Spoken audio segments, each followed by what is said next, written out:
Hello and welcome to all our viewers in Nigeria and around the world to News Cycle on Global Television, coming to you live from the nation's capital, Abuja.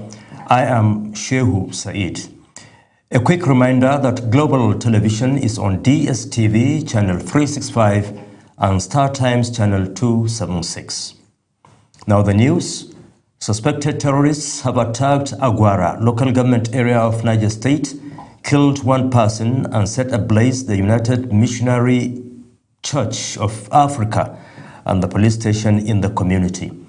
Confirming the attack, the Niger State Police Public Relations Officer SP Wasiu Abiodun said armed bandits invaded Aguara community and attacked the police station, where they were engaged by a tactical team on the ground. According to him, the attackers later overpowered the team and used suspected dynamite to set the station ablaze. He added that the terrorists subsequently moved to the church in the community, where they burnt part of the building before proceeding to other areas and abducting about 5 persons whose identities are yet to be ascertained. In the meantime, President Bola Tinubu has called for the reactivation of a regional standby force to address growing insecurity across West Africa and the Sahel, urging neighboring countries to deepen intelligence sharing and collective action against terrorism. The president's position was conveyed by the Minister of State for Foreign Affairs, Bianca Odumegu Ojukwu, at a security conference held in Accra, Ghana, where Nigeria reaffirmed its commitment to regional peace and stability. President Tinubu also highlighted Nigeria's National Counterterrorism Center in Abuja as a potential intelligence and operations hub, while warning that terrorist groups are increasingly exploiting cyberspace to spread misinformation and undermine regional security. Troops of Operation Haɗin Kai have neutralized a top Boko Haram leader identified as the second in command, alongside 10 other foot soldiers in Sambisa Forest, Borno State. In a statement, the media information officer of the Joint Task Force Northeast Operation Haɗin Kai, Lieutenant Colonel Sani Uba, said many weapons were also recovered during the operation. The terrorists were said to have been neutralized in Komala General Area, a location under Konduga local government area, during a night operation. Getting home safely has become a daily gamble for many commuters on the Federal Capital Territory and its environs. This is because as public transport systems fail, criminal networks have stepped in, posing as commercial drivers and turning routine journeys into terrifying ordeals. Sadia Yakubu gives us the breakdown of public transportation and how it continues to fuel the deadly once chance phenomenon. This is one of the busiest bus stops in the city, but as night approaches, government-owned buses disappear, regulated transport systems shut down, and commuters are left with one option: unregistered, unverified vehicles. This is where the nightmare often begins. Known on the street as One Chance, these criminal operators disguise themselves as public transport. Victims are robbed, assaulted, kidnapped, and in some cases, killed. You go see them, they will come bus stop like this. Instead of them to enter motorway, they bus stop. They no go gree enter. They go do sharp.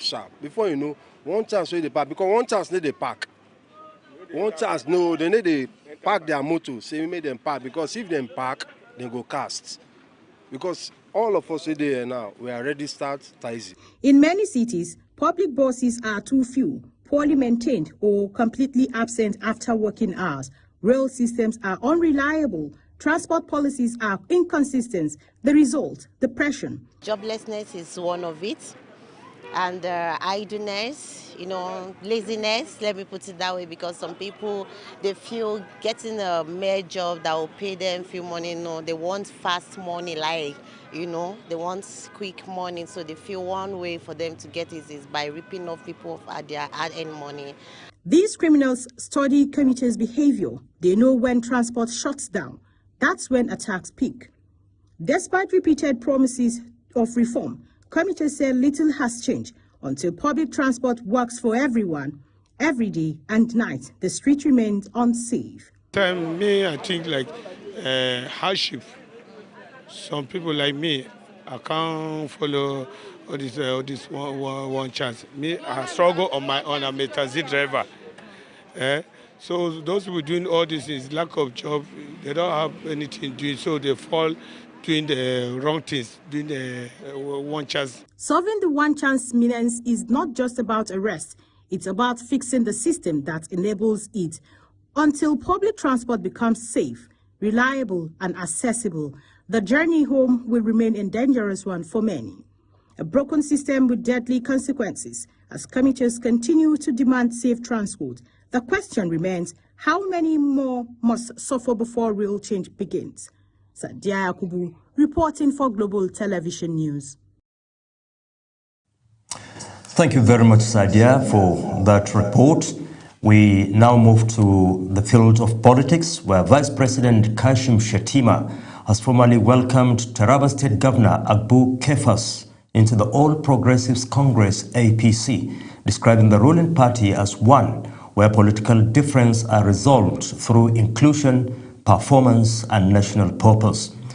Speaking in Jalingo on behalf of President Bola Tinubu, Vice President Kashim Shettima said Kefas' decision to defect from the People's Democratic Party (PDP) strengthens national cohesion and positions Taraba State to benefit more directly from federal policies on agriculture, energy, and infrastructure. President of the Senate, APC national leadership, and other party stakeholders described the move as strategic, while Governor Kefas said his defection was driven by the need to accelerate development and create better opportunities for youths and communities in the state. The federal government says it is engaging the United States through diplomatic channels to secure Nigeria's removal from the list of countries affected by Washington's recent immigrant visa restrictions. The U.S. had on January 14 announced an immigrant visa pause affecting 75 countries, including Nigeria, with the directive taking effect from January 21, 2026, raising concerns among Nigerians seeking permanent residency and employment opportunities in America. Speaking with newsmen, the spokesperson for the Ministry of Foreign Affairs, Kimibe Ebenfa, said visa issuance remains the sovereign right of nations, but assured that Nigeria is in active dialogue with U.S. authorities, stressing that the federal government remains committed to protecting Nigerians abroad and strengthening bilateral relations with Washington, while expressing optimism that Nigeria will be delisted once identified concerns are resolved. The Independent National Electoral Commission, INEC, says it will deploy more than 3,000 bimodal voter accreditation system (BVAS) devices for the Federal Capital Territory Area Council elections scheduled for February 21, 2026. INEC officials disclosed that about 3,345 BVAS devices will be deployed across the 2,822 polling units in the FCT, while some used directly for voter accreditation, while others will serve as backups to ensure a hitch-free process.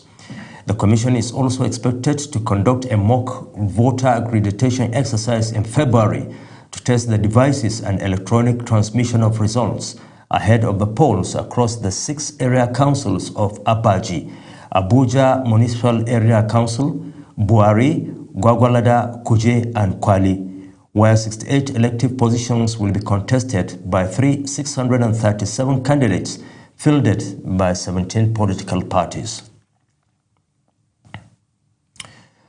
The chairman of the National Hajj Commission of Nigeria, Professor Abdullahi Usman, has reaffirmed the Commission's commitment to early and orderly preparations for the 2026 Hajj exercise.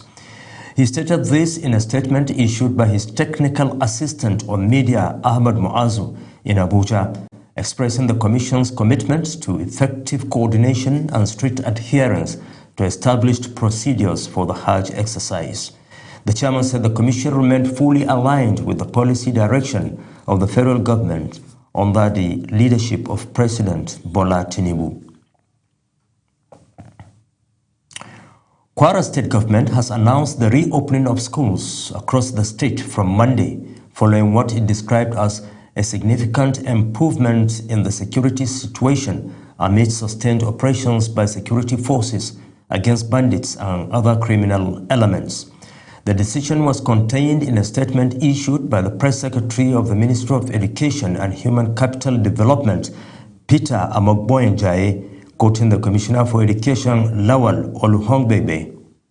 According to the statement, school authorities across the state have been formally notified of the development. The Anambra State government has announced the expiration of the closure order placed on Onitsha Main Market, directing traders to resume business activities on Monday, February 2, 2026. In a statement issued by the Commissioner for Information, Dr. Law Mefo, the government assured residents of adequate security, stressing that there is no longer any sit-at-home order on Mondays across the state. The government also warned that civil servants and teachers who failed to report to work will not be paid, while parents were urged to allow their children attend school to avoid sanctions.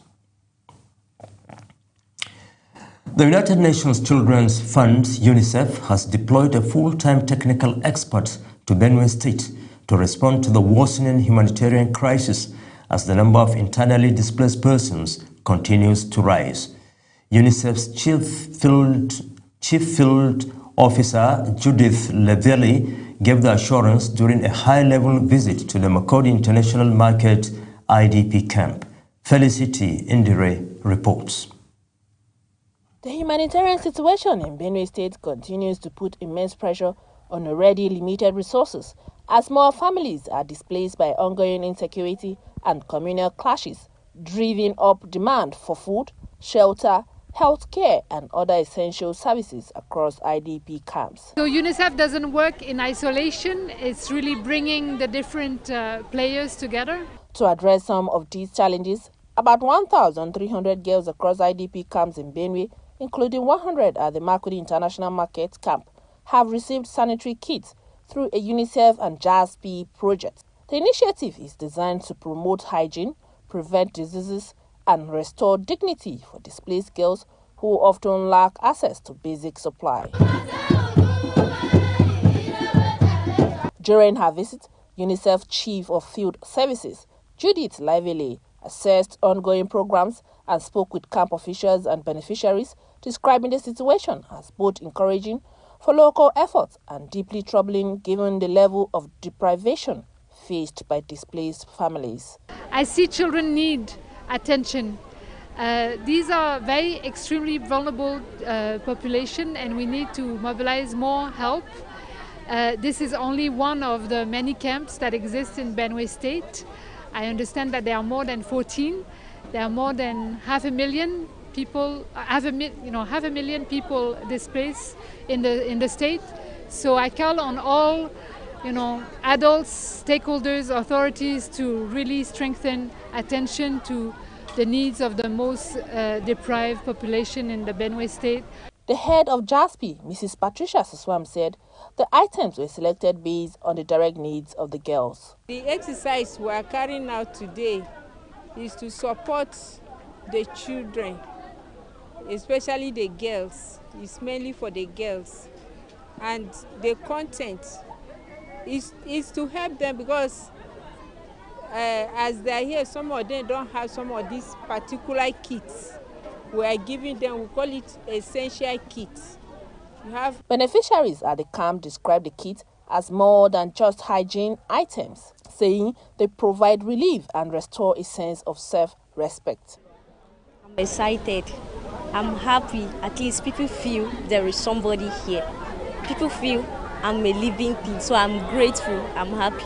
And may God bless them. Happy because I never knew that I would get such kind of items. But as I'm here, UNICEF helped me to get this type of items. Organizers say the kits are essential for helping displaced girls stay clean, healthy, and maintain dignity in camp life. Each set includes reusable sanitary pads, soap, detergents, buckets, and dental supplies. At the Makurdi International Market IDP camp, Felicity Ndere reporting for Global Television News. You are watching the live broadcast of News Cycle. News Cycle continues after this weather forecast, plus business, foreign and sports stories on the other side of this break. Please stay with us. Glad to have you join us on the weather forecast. We're seeing moisture influx reaching the north-central cities, bringing patches of cloud cover, though hazy condition will still linger in the atmosphere, reducing visibility in some areas. Over the south, expect partly cloudy skies with possibility of isolated thunderstorms, particularly over the southwest inland areas and coastal cities, as well as the southeast and south-south coastal cities. In contrast, the northern region will remain dry and sunny with no significant weather expected, offering a nice clear day for those areas. And that's the weather forecast for Monday. I'm Sefia Senginusa. Stay weather away and thank you for watching.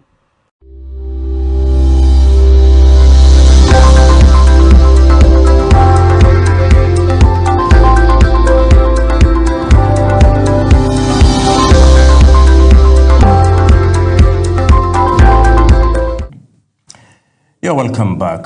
We start with business news, where President Bola Tinubu has approved the disbursement of 40 billion naira in zero-interest loans to lecturers and other workers in Nigeria's tertiary institutions, reaffirming the federal government's commitment to staff welfare and a stable academic calendar.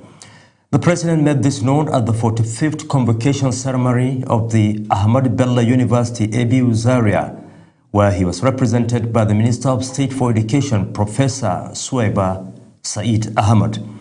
The president said the staff loan scheme was introduced to ease financial pressures on academic and non-academic staff and enable them to concentrate on teaching, research, and community service. The federal government has handed over the 6-megawatt Ikere Gorge hydropower plant in Isheyin, Oyo State, to Measures Quent Power and Infrastructure Nigeria Limited under a public-private partnership (PPP) concession arrangement to boost power supply. This was made known in a statement signed by the personal assistant of media and publicity to the Minister of Water Resources and Sanitation, Tehemen Oradwen. According to Oradwen, the Minister of Water Resources and Sanitation, Joseph Talumun Otsev, said the Minister of Power, Adebayo Adelabu, performed the handover ceremony.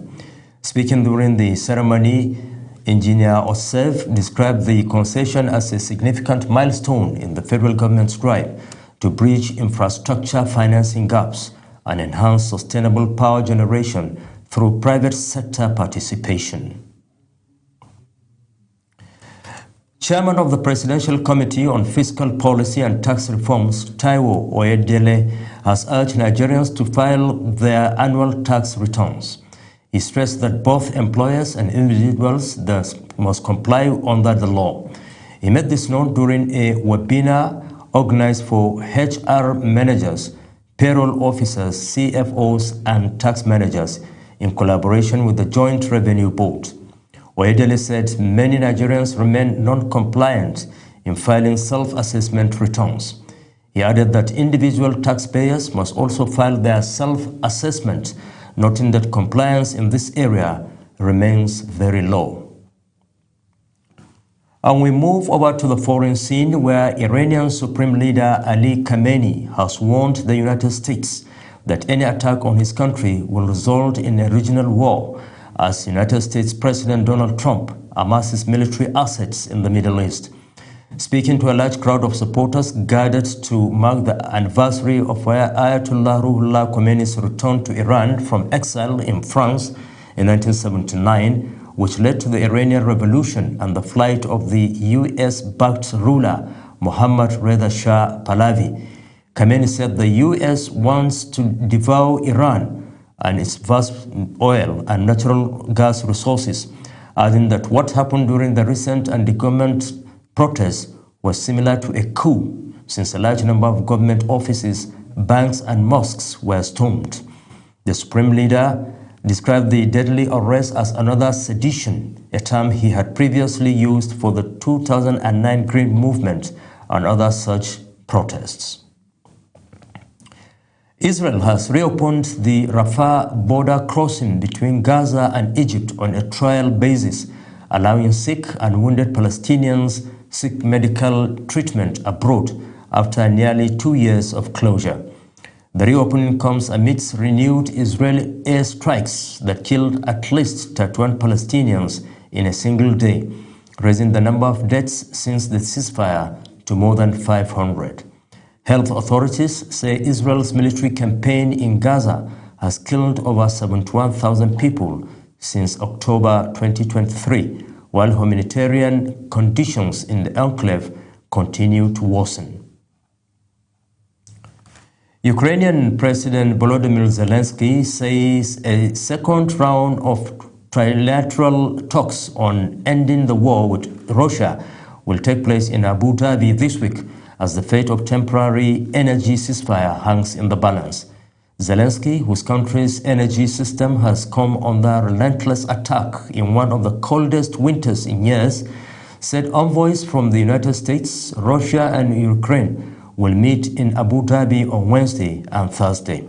He said Ukraine is ready for a substantive discussion and interested in ensuring that the outcome brings a real and dignified end to the war. And in sports, the Nigeria Premier Football League has added the Bako Kontagora Stadium in Minna to its growing ban list after declaring the venue unfit to host top-flight matches, forcing Niger Tornadoes to relocate their home fixtures for the remaining of the season. In a letter signed by the league's chief operating officer Davidson Owumi, the league informed Niger Tornadoes that the decision followed recent broadcast and television rights agreements, which now require match venues to meet higher technical and infrastructural standards. It added that the Bako Kontagora Stadium no longer satisfied the requirements needed to stage league fixtures under the new broadcast framework, prompting the directive for the club to immediately identify an alternative home ground. The Athletics Federation of Nigeria and stakeholders have called for a locally managed athlete database to tackle age falsification, warning that foreign platform alone cannot fix the issue.